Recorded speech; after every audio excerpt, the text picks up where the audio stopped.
the issue of homelessness. And we have a few individuals here with us who've been working directly on this issue for many years, who are going to go into detail about the work that they've been doing, and a new initiative by the mayor of Los Angeles, Eric Garcetti, on this issue. So that's why we're here today. You know, we're taught as Muslims to care for the needy and care for those who are our neighbors who are here, and that's what we're going to talk about. So we have with us Mr. Daniel Tam, who is the Interfaith Liaison for the Mayor's Office in Los Angeles. Daniel, before entering public service, he began his political activism during the 2004 presidential campaign and later co-founded the Valley Grassroots for Democracy. He subsequently was elected to leadership roles in the Democratic Party of the San Fernando Valley, LACDP, and the California Democratic Party. Daniel has coordinated campaigns on all levels, including as a regional field director for Barack Obama in 2007 to 2008. So please help me in welcoming Mr. Daniel Tam. Thank you. Oh, thank you. Thank you. So humorous listening to an introduction about my past. I don't even remember any of that. Anyway, assalamu alaikum. Thank you for spending part of your Sunday afternoon here. I didn't get to church this morning, so I feel like I'm here now. Yeah. And I was listening to a talk earlier.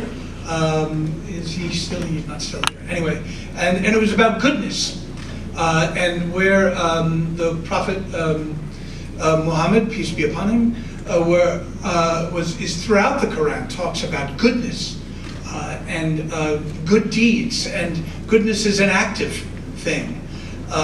In my faith tradition as a Christian, there's no different. I think what we all share, major religions and people of goodwill everywhere, whether they're religious or not, is at bottom we share compassion for each other, and people who are acting out of compassion are changing the world for the better. All over the world, right here on Vermont Avenue. It's happening right now. So thank you so much for being a part of this. I'm just going to say a few words about why this is happening. Mayor Garcetti, in virtually everything that he does, he does not say, "Oh, I alone can fix this."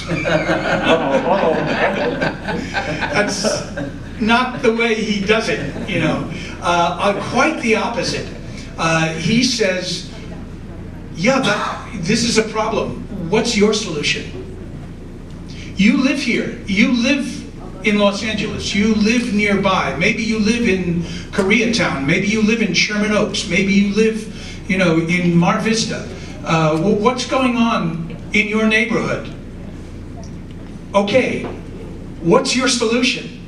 So he's always turning it around to inviting ideas and the solutions.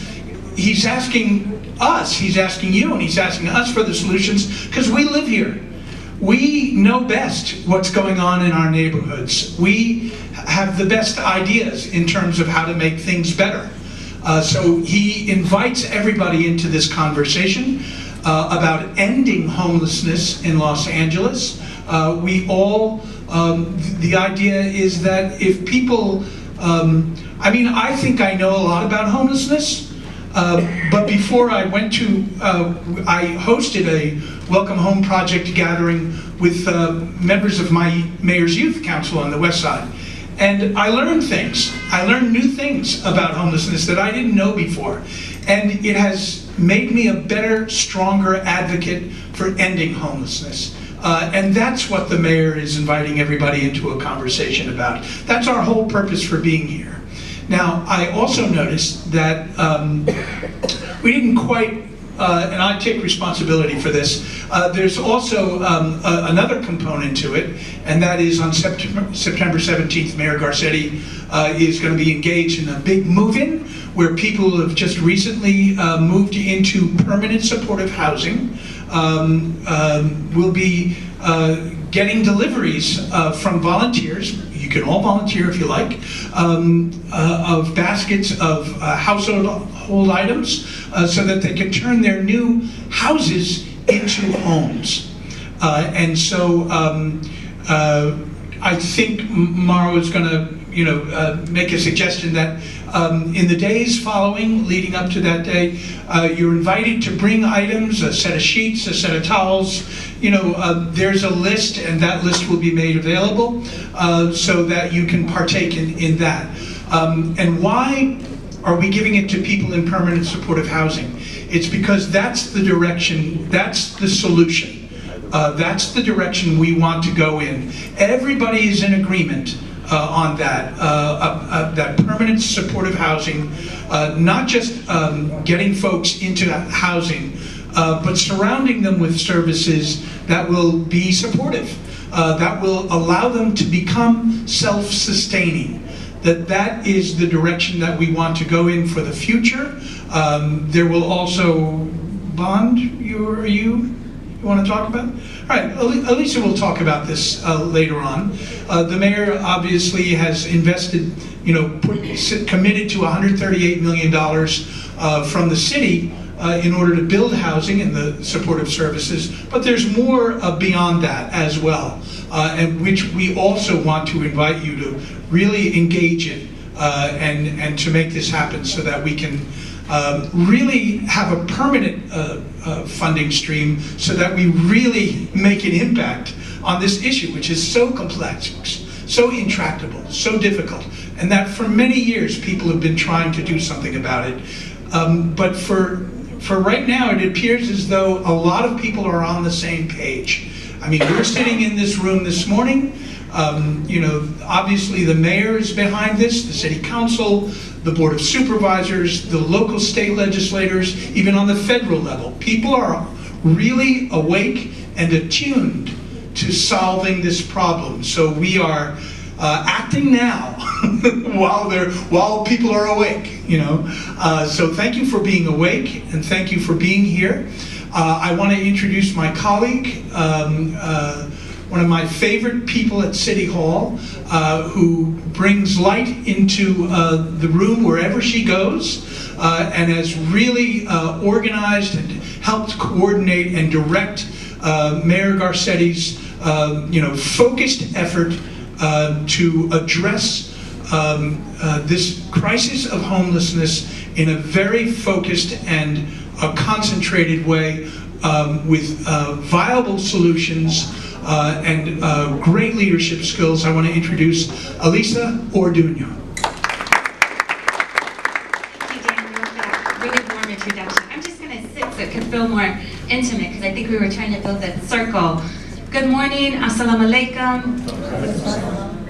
Thank you. Blessings and greetings. My name is Elisa, and as Daniel mentioned, I'm the Homelessness Policy Director for Mayor Garcetti. And I really want to thank the Islamic Center of Southern California because I think it was, October, November, when we were here for the Forum on Muslim Public Affairs, and we talked about the issue of homelessness. And one of the most valuable parts of that whole presentation were the questions at the end. And the questions about what can we do? What do I do within my faith if someone asks me for $1? Am I helping? Am I really helping? What about the feeding programs? Are we really making a difference?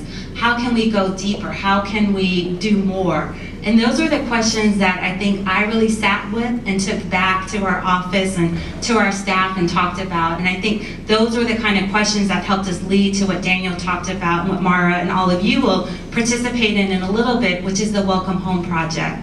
Because when we take a step back and really look at what is homelessness about, it's about disconnection in our society.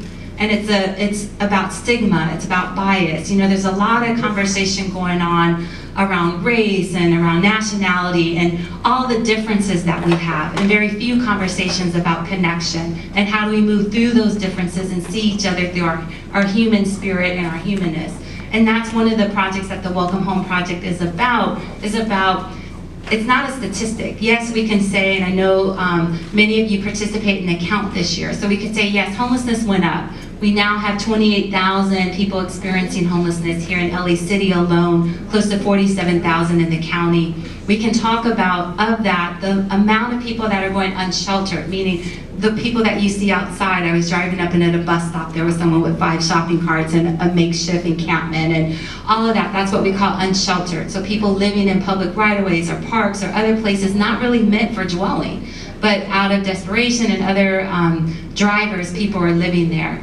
But behind all those statistics are stories. That's John, that's Mary, that's Vicky. They're real stories about real people. And we have to, if we're going to really address the root cause of this issue, it's about getting to know who those people are, what their name is, and what was the rupture from society or family or other relationships that isolated them, where the street became their only option for survival. And that's the heart of this project, the Welcome Home Project, and it's the heart of the policy work that we're doing. When I look at a work of how do I approach it, I say, you know what, we just have to, at this point in time, say our streets are the largest shelter that we have. We don't have enough housing, we don't have enough shelter beds, but it's what we have, our streets and our public way, our parks and all of those places. Unfortunately, our law enforcement right now is the largest outreach team that we have.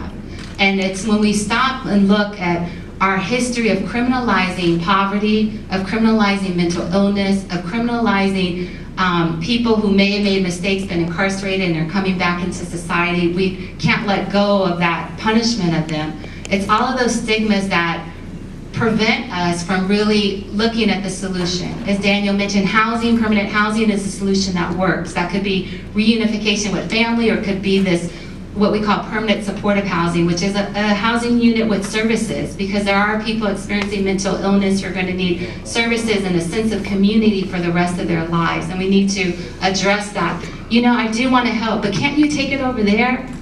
Isn't that what Skid Row was designed for? Why do you have to bring it to my neighborhood? I feel for these, these people, but I don't want them here.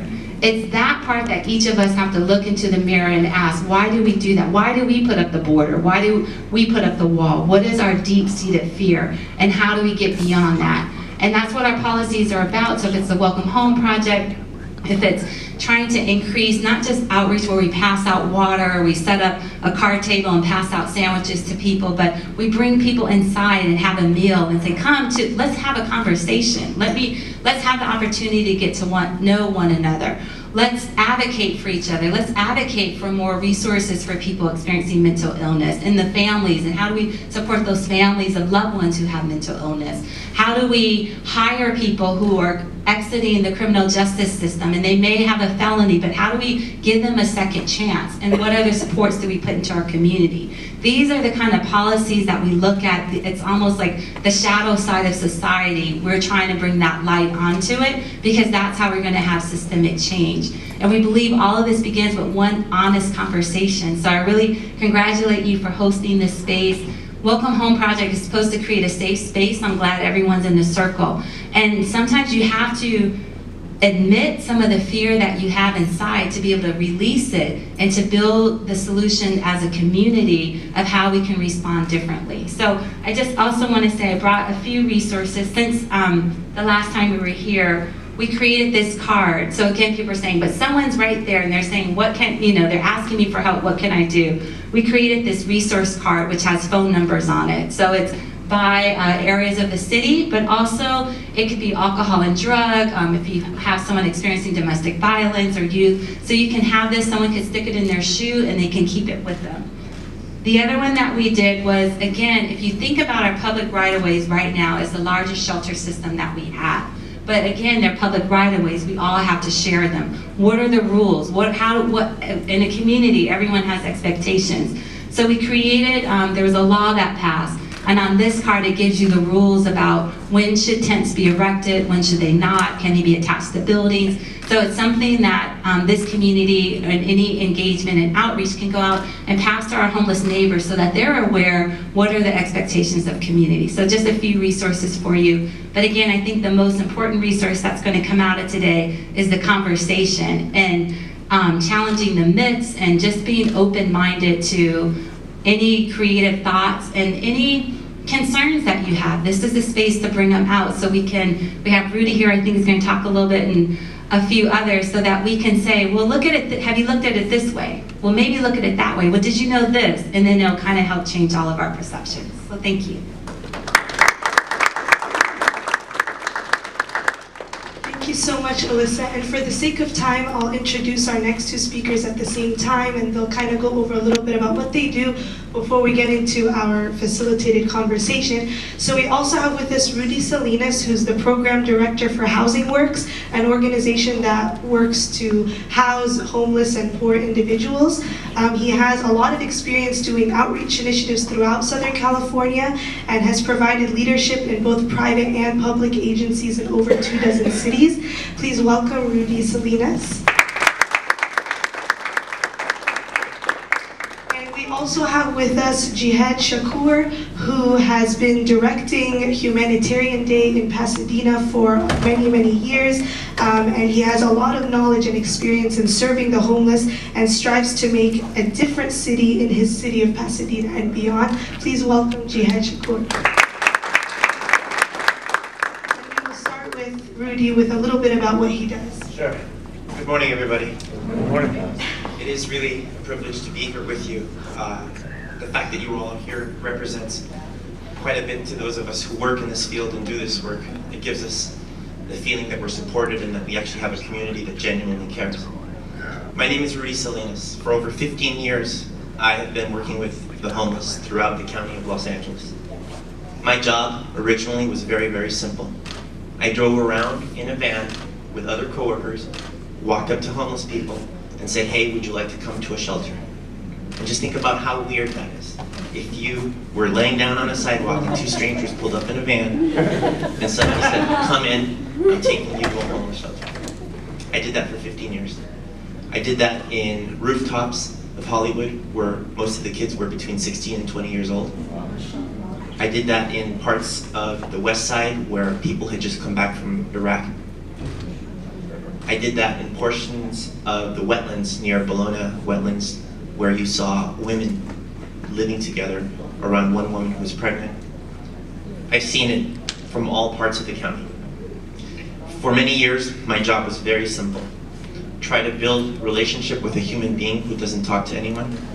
Try to make eye contact with somebody who typically gets ignored by the public or is feared by the public, and build enough trust with that individual so that if he gets or she gets in a van with you, you can take them to a shelter, and there they will have a cot, they will have food, they will have a shower, and they will have somewhere to stay for 90 days.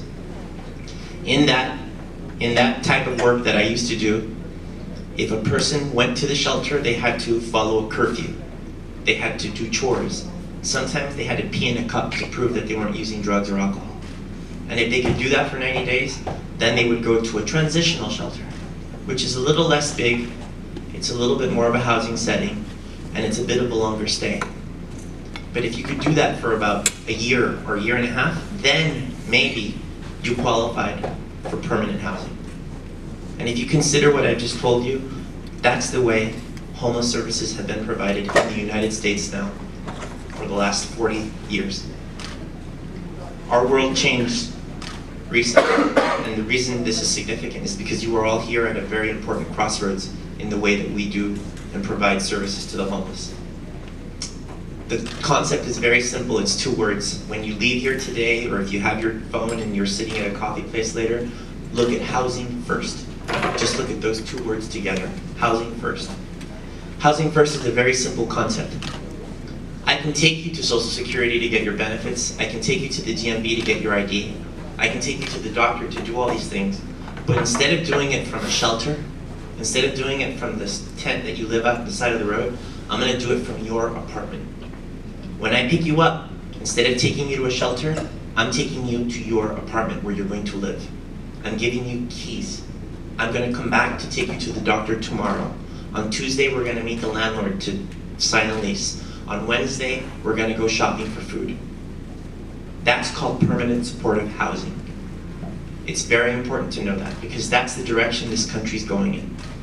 Not too long ago, experiments in New York and in other parts of the country showed us that it's more effective, it's more humane for the human being, and it's more cost effective to put a person in housing than to babysit them through a shelter.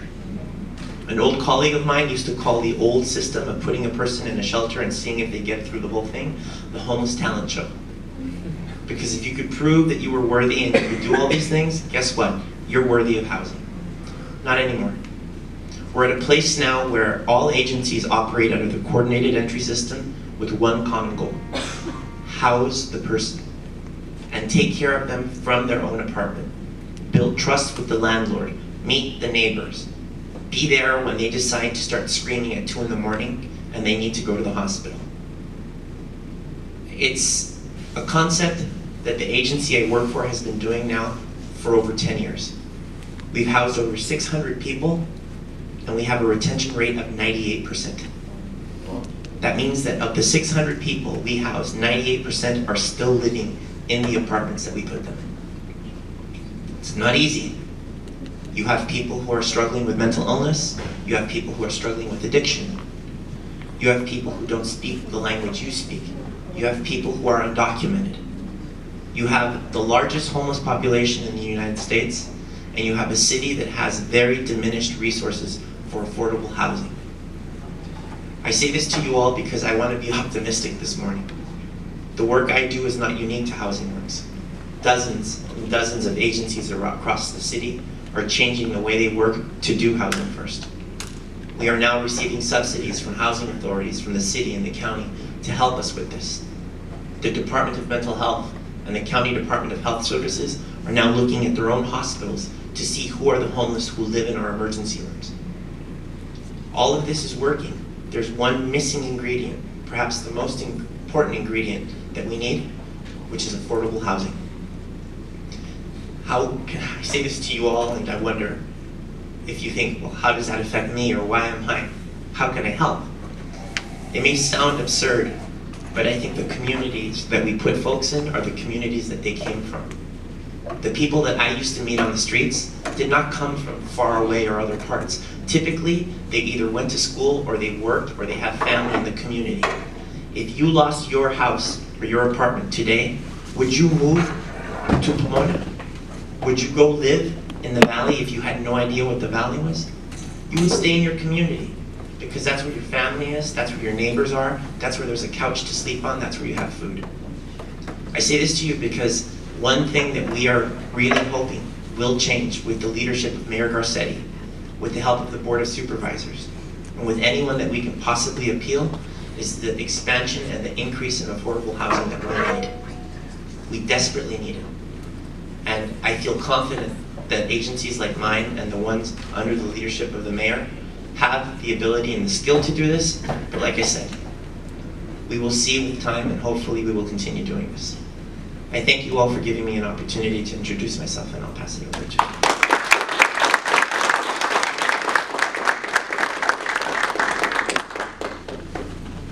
Okay. Assalamu alaikum. I'm Jihad Shakur from Mascot Taco in Altadena, born and raised in Pasadena, California. As Sister Mara was giving the introduction, I've been involved in homeless outreach programs for some years now. Really started with Imam Sadiq Safir out of Masjid al-Badallah when I was probably 18, 19 years old.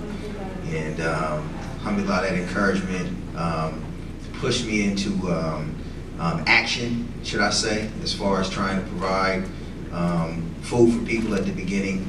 And from there, brothers like Naeem Shaw Jr. and now Umar Hakim, who's coordinates all the humanitarian days, they've pushed me to be more involved, which I appreciate that, for them giving me that, opening that door up to this issue.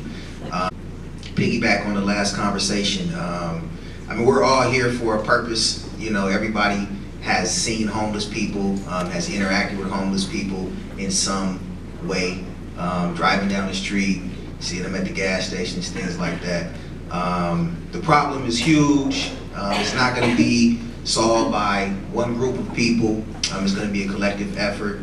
Obviously, city funding and programs, especially coming out of the mayor's office, and you know, the states, the federal level, everything is really needed. I know that there's some initiatives even by HUD to try to eliminate homeless by the year 2020. There's some conversations of that. It's a huge task. Just kind of wanted to specify that. Humanitarian Day we do during the month of Ramadan. We provide food, hygiene items, soap, toothpaste, deodorant, socks, sometimes backpacks, towels, blankets, things like that. One of the things I noticed from doing it, especially once I started in Pasadena, this was the 8th year that we did it, along with Brother Levin Akbarut. He's out of the La Piñata community. He's a co-coordinator of the event. But speaking on housing, for 8 years, there are some people that I've seen almost every year at the Pasadena Humanitarian Day, basically in the same park, around the same location for years. Some of the faces change, but you see a lot of the problem. You realize that the problem is chronic. Even us doing that event at that one time, it's a small dent in the big problem that we have. And the reality is that what you see, and me being from Pasadena, I have deep roots in Pasadena with my family, even some family roots to Jackie Robinson, so my family's been here for a long time. And one of the things that struck me early on is I would run into some of my family members, some cousins, since my family's really big. I've run into people. One event I was servicing people, my mother happened to be there, and she said, "Oh, your 2 cousins over there." It's like, wow. So for me, that experience of being a local really has allowed me to connect on a deeper personal level from knowing individuals. Then over the years, realizing that it's even a broader problem even amongst age groups, you know, and seeing some peers that I may have went to high school with on the streets. And there's so many different degrees of the homeless problem, whether it's permanent, transitional. You know, there are people who become incarcerated and, you know, maybe don't have a lot of family support, and it's only a couple steps before you end up homeless. So it can happen to anybody. So this is really good that everybody's here and feels the need. So getting into this program, for the sake of time, I want to try to facilitate some conversation for everyone to have some type of input into the event. I think there's all kind of different levels that you can participate. When people come to me for the Humanitarian Day, I often tell them when they ask what could they do, or hey, I can't be there for the event, there's so many different degrees of assistance, whether that's, you know, getting together, putting some of these baskets together that they're going to be putting together, the welcome home baskets, whether that's providing money to organizations who are doing that, whether that's showing up, being a presence. A lot of times what you see is trying to convey some type of love and compassion and dignity to the people that you're dealing with. That's one of the things we really stress for all the volunteers that come out to the Humanitarian Day, to change your mindset and put yourself in a position of service versus you know, certain results. You know, understanding that you're there to help these individuals, and that in that moment their need is bigger than your need. You know, because like he was saying, the housing, it has to be the biggest thing. Can you imagine if outside of grabbing some food or some water or something, your biggest problem is where you're going to sleep at night? You know, so then that falling into the other problems with the mental illness or the drug addiction, housing has to be first. You know, it's if you don't have anywhere to lay your head, I mean, that stress is on you all day, every day. You almost can't think about anything else. You know, so we've had, and then also about one of the things I was taught early on by some of the elders in the community, brothers like Abdul Rahim Akbar and Naeem Shaw Sr. and Imam Sadiq, that we have a term about security, and the phrase was that security is prevention, right? It's securing yourself or your surroundings or your people, or trying to avoid things. So you put yourself in a frame of mind of trying to avoid confrontation. You know, you see that things are going to escalate, you try to avoid certain things, you protect yourself. The same way with the homeless need, it's what can you do? There's so many bigger issues. You know, like you said, you have people who are incarcerated, end up on the streets, mental health. So it's hard to affect the people who are on the street, send them through a program and ask them to graduate from the program in this timely manner when there's so many other root issues that have to be addressed at the same time.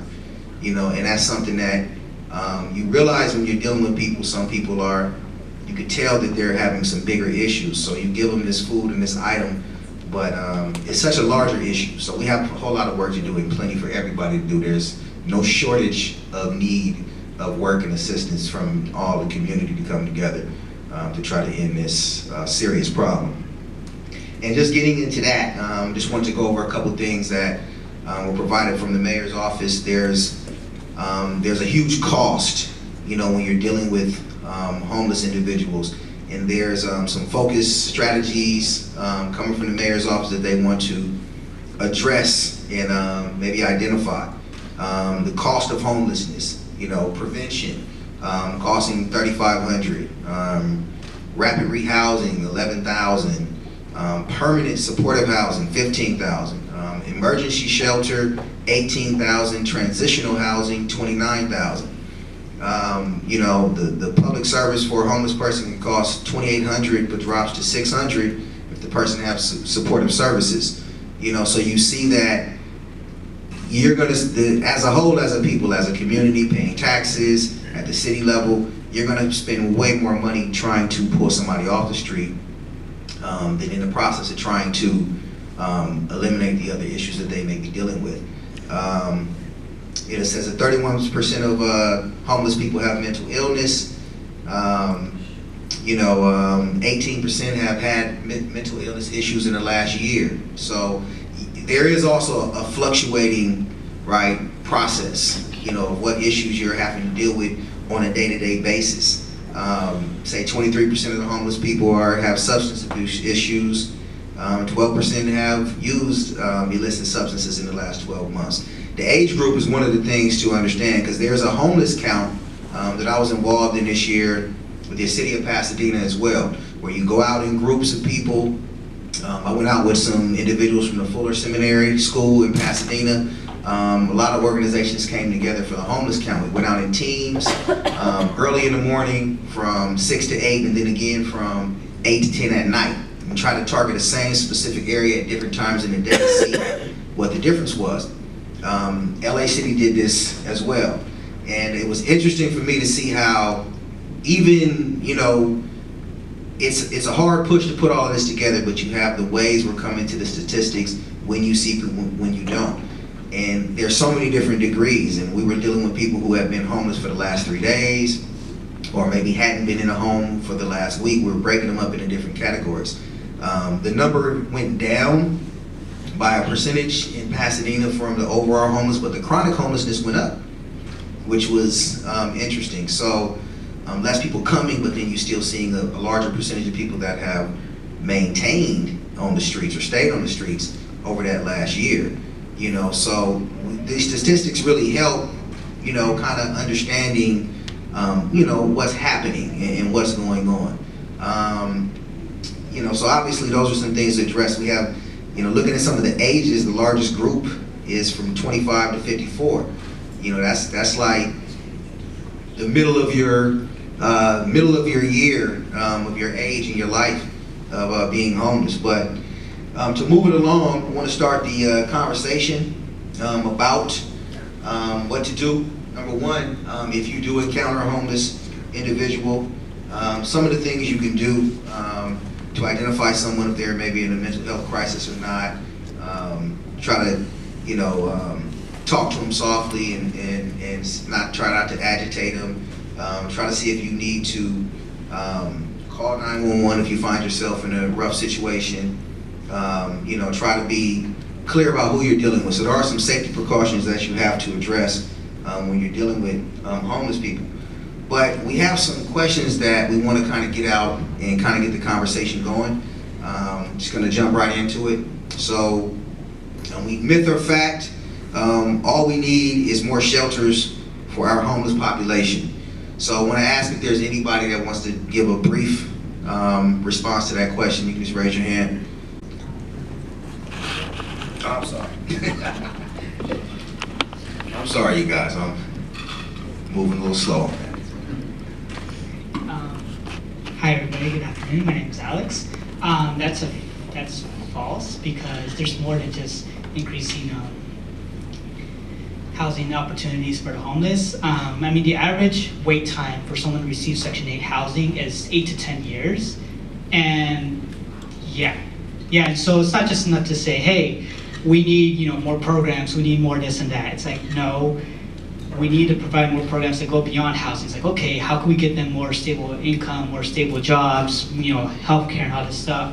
And even then, a lot of the programs that we have now, it's like you have to stay poor in order to receive those services. It's really hard for them to go beyond it, because once you reach a certain amount of money, or once you receive a certain amount of things, they cut you off. And it's like, well, I have enough to not technically be homeless, but I still have to stress whether or not, like, am I having enough food to feed my kids? Where am I gonna get my money for the clothes? What am I gonna do to pay the bills on that stuff? So my main point is that obviously we want to be very helpful. We want to make sure that we're trying all our best to help this population. But it goes beyond just doing one day of service or something like that. This is a really, really long-term thing we have to work on, and yeah, I just want to point that out to you guys. So thanks. Very good, very good. We have a brief description of what that answer could also entail. It's basically the same things you said. You really gave a very, very good answer. While shelters are an important part of providing homeless individuals with temporary refuge and safety, they are not long-term solutions to providing people with permanent homes. While emergency shelter may be necessary for short-term crisis, it is not a solution to giving people long-term housing. So that's very, very good, very good. The next one is, can homelessness actually be solved? Anybody want to tackle that question? Yes. Homelessness can be solved very easy. First, to ask the homeless, because I know that it's my choice. Because I was homeless. In the beginning, I lost my house, so I was homeless. But then I enjoyed it. So it's become by choice. Police arrest me several times for doing drugs, and they take me to a program. And Thursday I'm out of the program, back again. Until I surrender to God. So the solution is to surrender to God. And God remove the obsession for the drugs, and now I live in the house, and I got my benefits, insurance, everything. So the solution is to encourage the people to surrender to God. That's all. All right, very good, very good. And you actually very, very close to what information we provided. It's an individual experience, which is great. I'm glad that you were able to make that transition. Although homelessness is a complex issue, collective efforts from citizens like you, everyone here in this room, government agencies and so forth can end it. Proven strategies to end homelessness for good include adequate affordable housing, number one, assistance to prevent people from losing their housing, permanent support, housing for people with most significant needs, and supportive services and early intervention for those who fall into homelessness. So those are things there. Myth or fact, this is kind of piggybacking right back off of what you just were talking about. Some people want to live on the street. You have your personal experience from what you think. Does anybody else has a comment on what they think about the homeless issue? People who want to live on the street. Anyone? Okay. You know, I do think obviously, you know, there are a lot of choices that people make to end up on the street. It varies. It's all kind of different circumstances. From being involved directly with homeless folks and knowing, I actually do have a cousin who I see all the time in Pasadena, and he's in the same place all the time. And when you talk to him, he's very sane, and everyone in my family says, you know, he was really, really smart, and he has somewhat made a choice. He was even in the newspaper, basically for people, he's like a figure. People see him all over the town. But for others, there are, you know, a lot of other issues that affect people and force them in situations that they obviously don't want to be in. Some individuals experiencing homelessness may resist moving into emergency or temporary shelter. This is often because moving into that shelter requires them to be separated from their family or property, or follow specific rules that they are not used to. Reports from 2011 to 2014, over 84% of those experiencing chronic homelessness retain their housing status after moving into permanent supportive housing. When people are provided the safe and feasible housing options, they stay housed. Absolutely. Thank you, Jan. I want to just really make 3 really quick comments on some of the questions that were asked, just to add a really quick perspective. I think your answer was incredibly eloquent. It's accurate too. It is a very long time that you have to wait to get a Section 8 certificate. If you go to the Housing Authority and you submit an application, you're basically competing with thousands and thousands of residents of the city of Los Angeles who've also submitted an application. But something quite unique that's happened in the world of homeless service providers, like the one I work for, is that because we're in this housing first mode, the Housing Authority has allocated a portion of their Section 8s, and they give them to us. My agency has received over 150 Section 8 certificates over the last year and a half.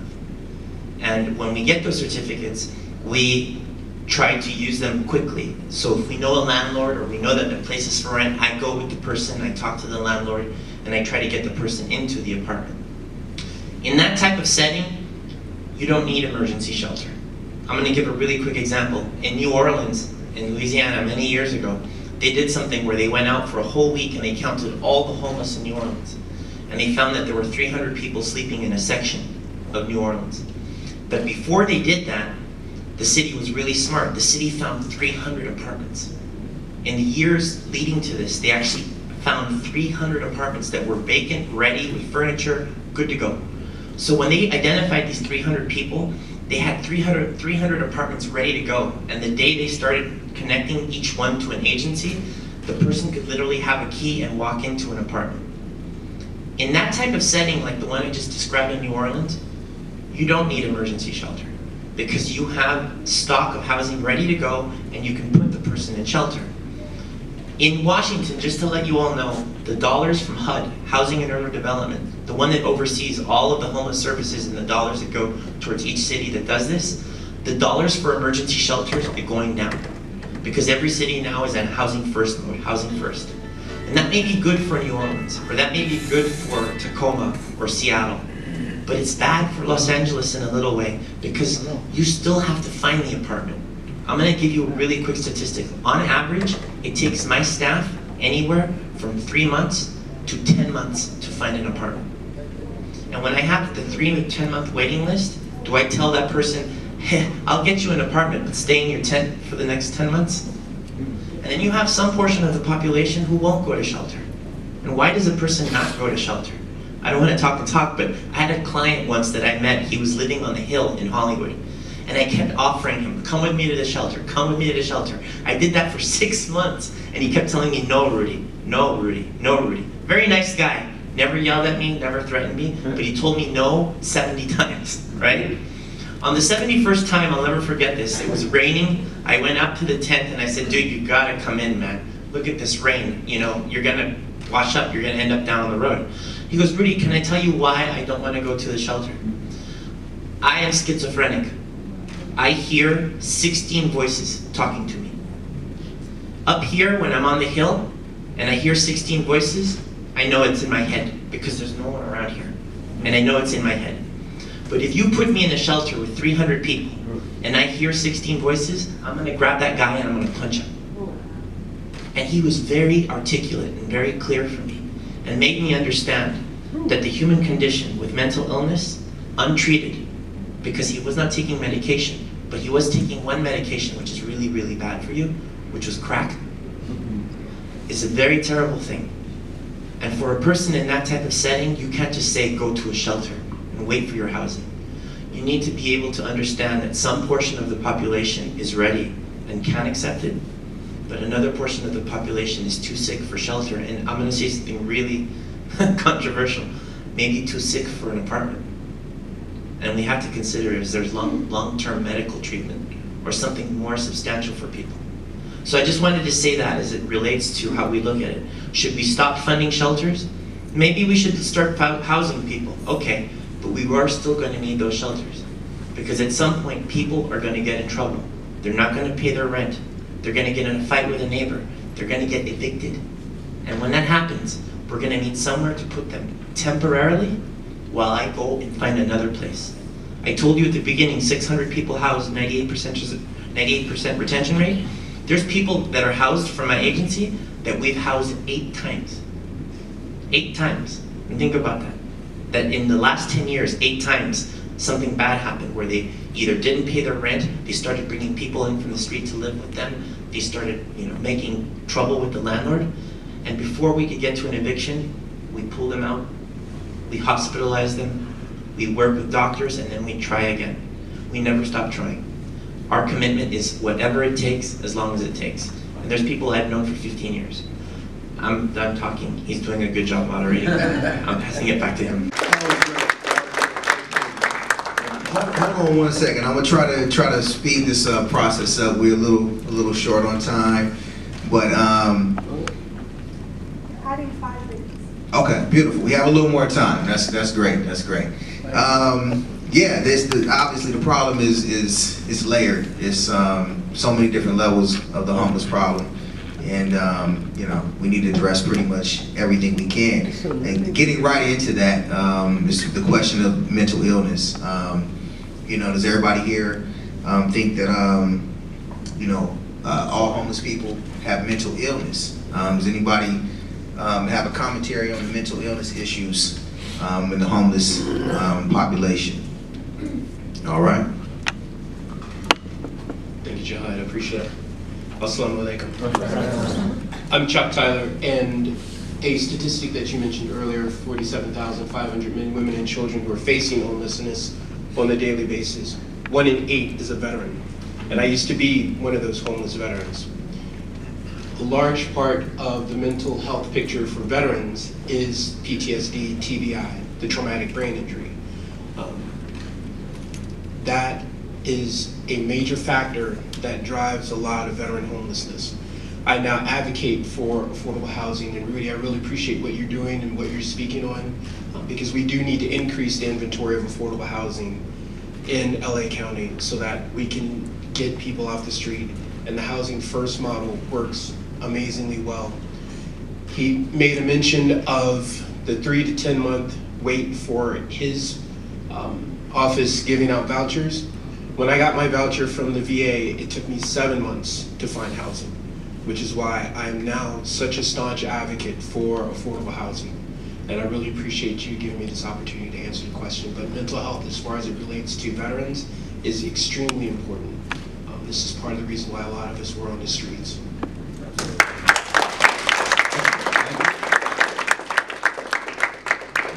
Yeah, it's a big problem. Basically, over 30% of homeless individuals have mental health, and nationally, it's estimated about 20% of adults in the country experience mental illness at one point in their life. I just want, because sparking off of Rudy and what you just said too, one of the important aspects of housing is that why it takes so long is finding landlords to participate.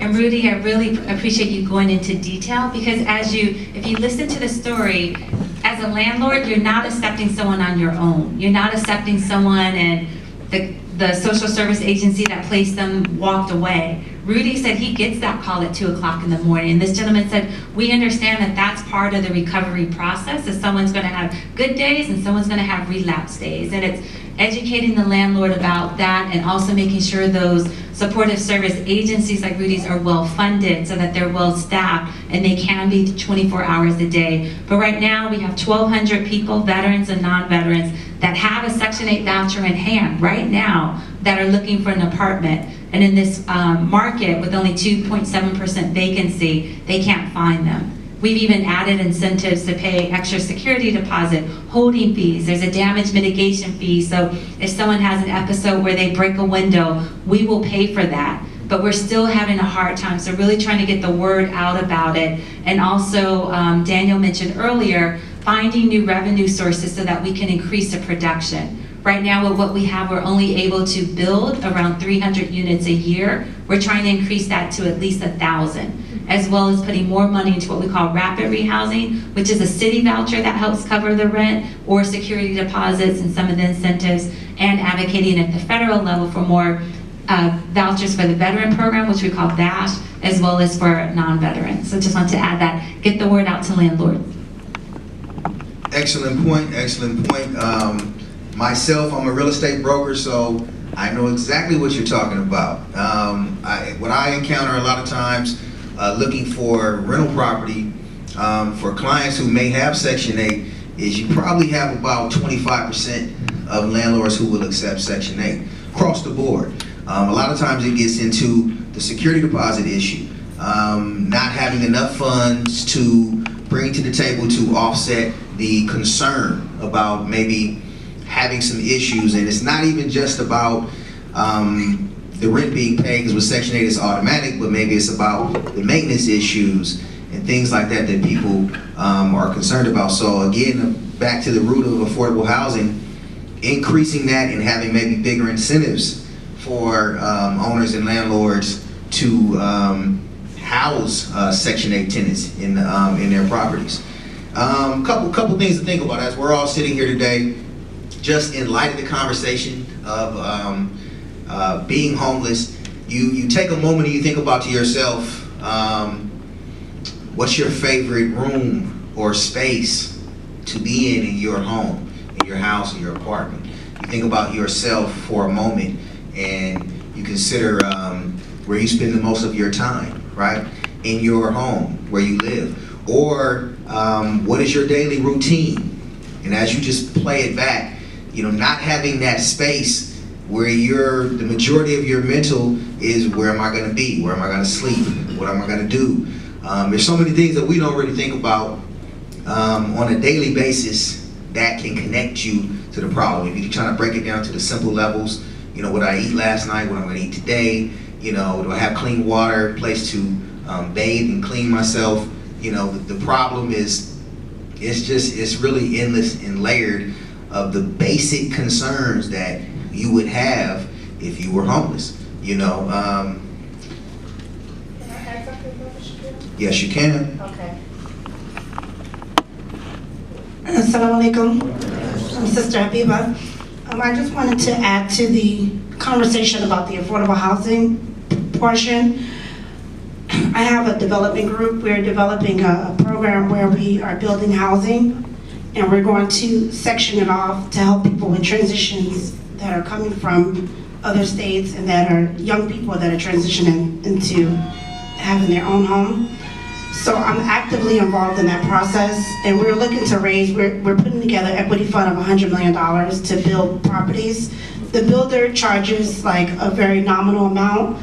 So we're going to build these 10-bedroom homes, and we're going to, they're duplexes. So there's 5 bedrooms on either side, and each bedroom will be either leased directly to individuals, or eventually we will, once we build up enough developments, we're going to do 5-bedroom leases to families. So there'll be 5-bedroom, 3-bath houses. This opportunity came to me through a brother named Abdullah. He was part of the Los Angeles Housing Authority, and he told me about, you know, all of these initiatives. And I myself am a philanthropist, I'm a humanitarian. I have I've been involved with this aspect of business for a very long time. I used to be a mortgage lender. I've been an investor, and we're doing investments here again. We're launching it here in California. But my background for 15 years has been in helping people get into a house, helping people get into a car, helping people. So I'm a consultant. That's what I do. But my background was in mortgages, so I know how the whole process from A to Z to take them from nothing to put them where they need to be. And what we wanted to do with this transitional housing program is we would like to develop them as an individual, like the gentleman was saying, develop them metaphysically, spiritually, to develop them financially, economically, so they can educate themselves on how to stay, in a position to keep their life intact so they won't be homeless. A lot of these things are metaphysical and they're spiritual. The reason why people end up on the streets is because they lose sight of purpose. They lose sight of disposition. What is their goals and objectives, and what is their purpose in life? So once you get to a point of depression, your mind collapses, and then everything collapses. Your life spirals from there. I myself have been in some very rough transitions through my divorce, through many, many circumstances that I've had, which drove me to be an advocate for this problem that fuels in America. Okay, I've had problems when I divorced my ex-husband. I had problems when, we had a fire when I was growing up, and I had so many rough transitions that even though I was able to pull myself up because of having a strong mental state, I know how it can get, and it can happen to any one of us, just like Brother Shakir said. It happened to me at least 4 times in my life. I've been through a lot at 36 years old. It's happened to me 4 times. And I had to, when I transitioned to California, within 2 weeks I had to figure out how to get a place, get situated, and do all of that on my own as a single mom.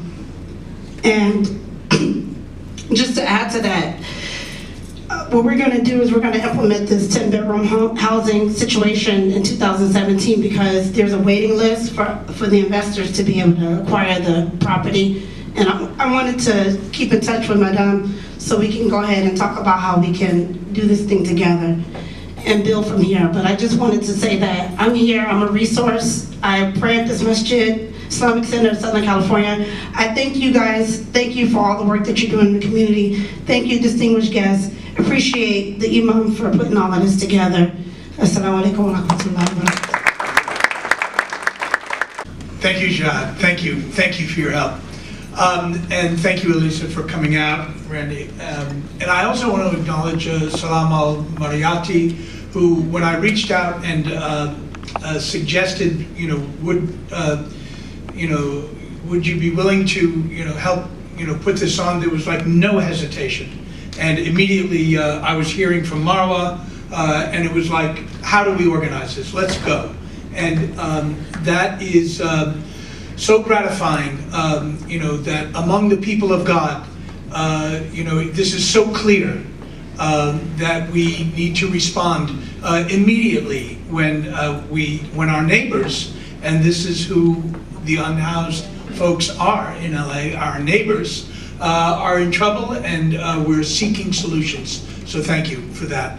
I was hoping that we could really get into that question about we don't have any more time, but I was hoping we could get into that question about the room.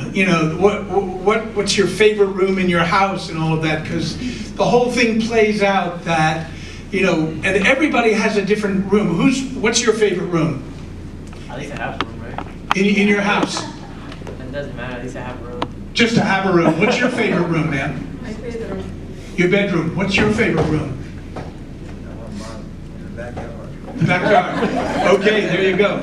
So the idea, it kind of goes on, and then it's like, well, what if what do you do in that room that is so important to you?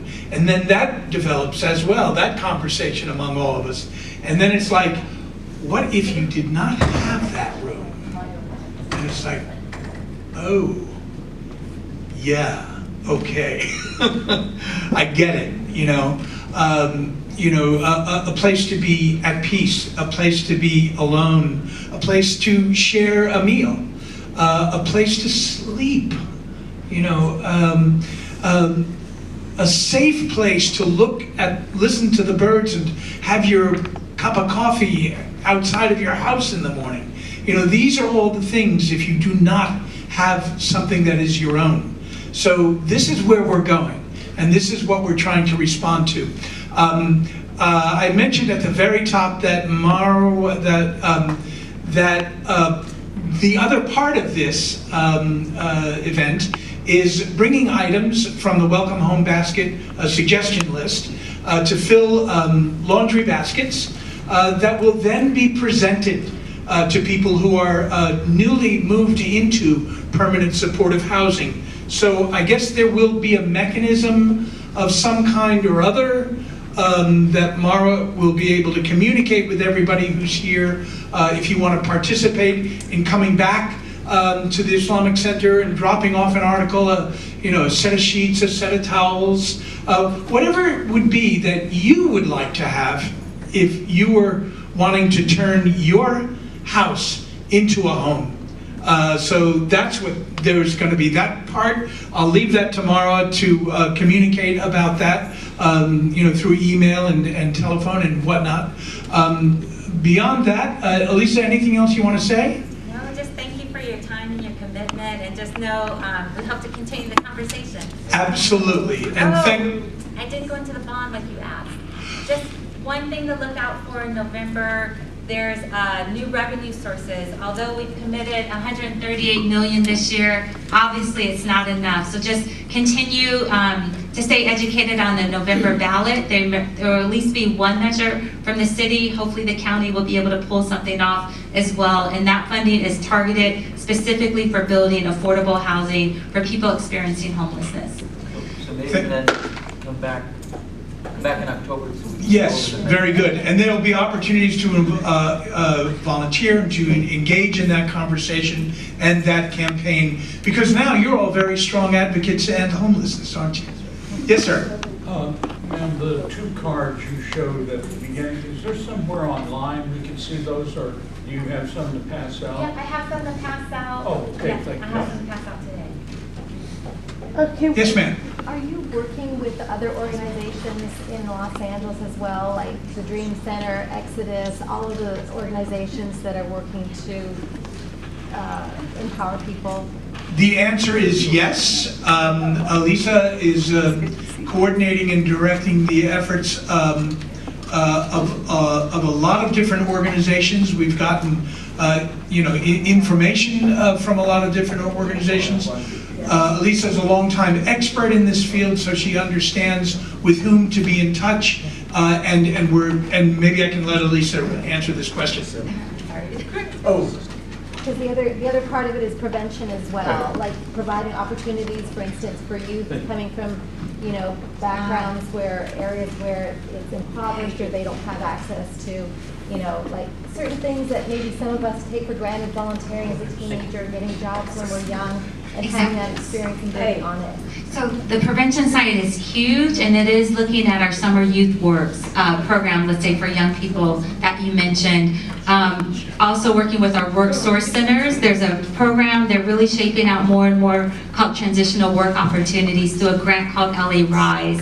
And it places people in social enterprises so that if someone's, you know, it works with people on showing up to work, what the expectations are, not necessarily taking the risk where they're terminated. So there are many programs that are in the work, and prevention is a huge part of it. I could talk offline about more of that. Sorry guys, we have to close right now, but I'm sure they can come up to you guys if they have any other questions. And we're gonna close. Please see me at the front table right outside so I can get your contact information if you didn't sign in, so I can send you guys more information. Okay, thank you guys for coming. Assalamu alaikum.